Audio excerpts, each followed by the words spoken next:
concern is usually about those children who have unfortunately lost their parents or the only earning member of the family due to COVID-19. Now, the government has announced a slew of welfare measures for these children. It is a scheme that is called the PM Cares Fund for Children, and it has been dedicated to all those children. Now, this also includes their education. Over 500 children who will be educated via this fund. Prime Minister has put out details on the same, and the government has now launched this PM Cares for Children scheme. NCPCR chairperson Priyanka Kanungo is joining us on the broadcast. Priyanka, thank you for speaking with Republic. Wanting to understand from you, since you're also monitoring the situation on the ground of children who have been through this unfortunate plight and the government helping out, how is this going to reach out?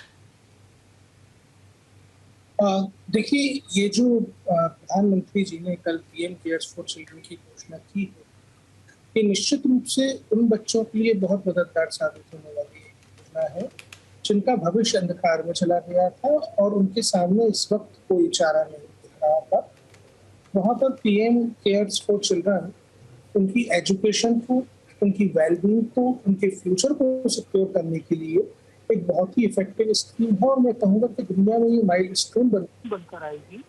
ऐसा केवल तभी हो सकता है जब कोई प्रधानमंत्री अभिभावक की तरह व्यवहार करे, अभिभावक की तरह सोचे, और ऐसा प्रधानमंत्री जी ने किया है। इसमें जो 10 लाख रुपए की एफडी करने की बात है और उस एफडी के माध्यम से स्थायी फंड देने की बात है, ये मैं आपको बताना चाहूंगा, ये पास ब्रेकिंग डिसीजन है। अभी तक जो प्रावधान देश में थे वो 18 साल की उम्र तक तो बच्चों की चिंता करने के लिए थे और उसके बाद 3 साल का ही केवल एक आफ्टर केयर प्रोग्राम था, जो कि बिल्कुल भी ठीक नहीं था। जो प्रधानमंत्री जी ने 5 साल के लिए एक 23 साल की उम्र कंप्लीट करने तक जो स्टाइपेंड देने की बात की हो, 23 साल कंप्लीट होने से एक रकम देने की बात की हो, निश्चित रूप से बच्चों को अपने कैरियर को बनाने में मददगार साबित हो।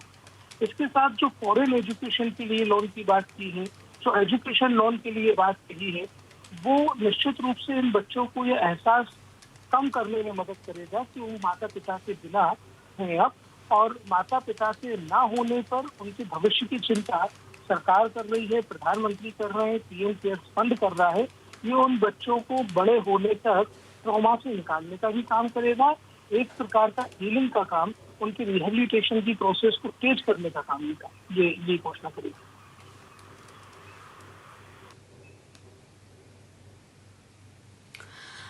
प्रियांक जी, और बताइए, अभी जिस तरह से ये हेल्प एक्सटेंड होगी, अभी इम्पोर्टेंट ये भी है कि गवर्नमेंट ने ये स्कीम तो अनाउंस की है, पर सभी बच्चों तक इसके बेनिफिट्स पहुंचे।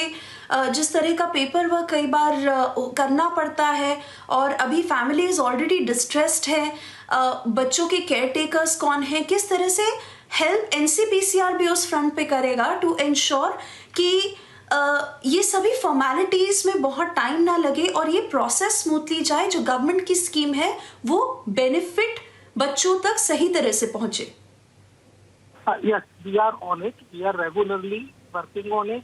We have launched a portal named as बाल स्वराज। बाल स्वराज पोर्टल पे ये सारी की सारी इंफॉर्मेशन बच्चों की ट्रैक की जाएगी और सारे बच्चे जिनने माता पिता को खोया है, they have to be produced before child welfare committee. Child welfare committee जब उनका सोशल इन्वेस्टिगेशन रिपोर्ट बनाएगा, जब उनका इंडिविजुअल केयर प्लान बनवाएगा, वो सभी भी इस पर अपलोड होंगे। गवर्नमेंट ऑफ इंडिया के पास अभी 570 बच्चों का जो डेटा आया है, वो सभी बच्चे, इसके अलावा भी जिन बच्चों का डेटा आएगा सरकार को हम भी वीकली बेसिस पे अवेलेबल कराएंगे और ये सारी की सारी प्रोसेस एक टाइम बाउंड मैनर में हो। इसको मॉनिटर करने के लिए कमीशन कमिटेड है, हमारे स्टेट कमीशन कमिटेड है, देश भर की चाइल्ड वेलफेयर कमेटी जिस पर काम कर रही है।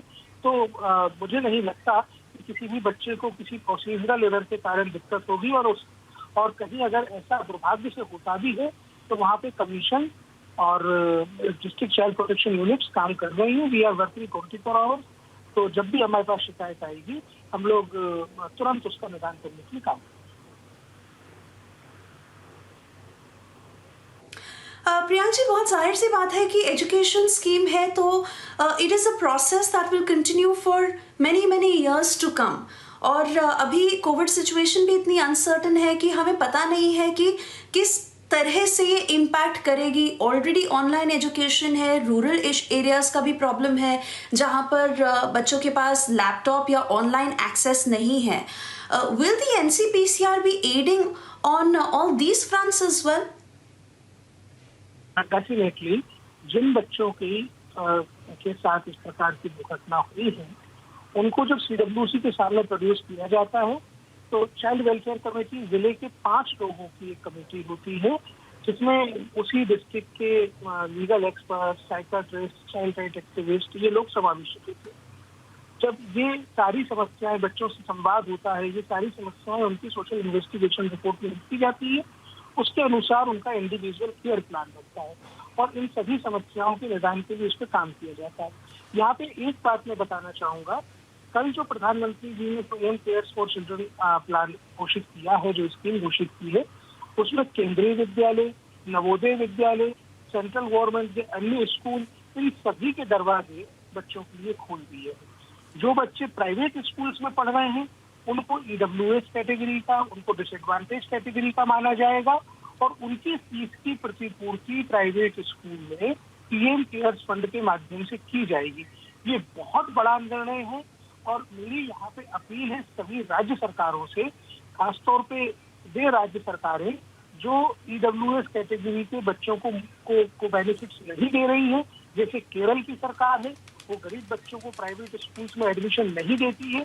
लेकिन यहाँ मेरा आग्रह है कि पीएम प्रधानमंत्री जी के इस आह्वान को सफल बनाने के लिए इन बच्चों को गरीब बच्चों के समान जो सुविधाएं मिलती हैं, जो इकोनॉमिकली वीकर सेक्शन की सुविधाएं मिलती हैं, जो वंचित तबके की सुविधाएं मिलती हैं, वो दी जाए और इनको निजी स्कूलों में फ्री पढ़ाया जाए।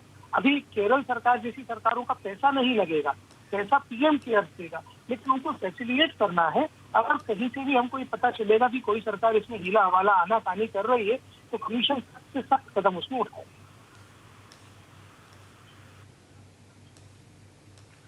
जी, और कोई ऐसा चैनल भी क्रिएट किया गया है जिसमें ये बच्चों की केयर टेकर्स या गार्डियंस या जो भी लोग गवर्नमेंट से एक कांटेक्ट करना चाहते हैं या बताना चाहते हैं कि इस तरह की सिचुएशन है और उन बच्चों को एनरोल किया जाए स्कीम में, वो एनसीपीसीआर तक भी पहुंच सकते हैं, चाहे ऑनलाइन चाहे कि टेलीफोन के माध्यम से, बट आप वो प्रोसेस ईज आउट करेंगे?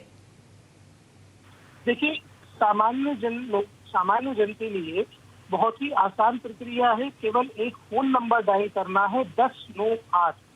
प्रधानमंत्री जी ने भी इसका जिक्र किया है। 1098 चाइल्ड हेल्पलाइन का नंबर है, चाइल्ड लाइन का नंबर है। इस नंबर को डायल करना है केवल, उसके बाद डिस्ट्रिक्ट चाइल्ड प्रोटेक्शन यूनिट सारा काम करेगी।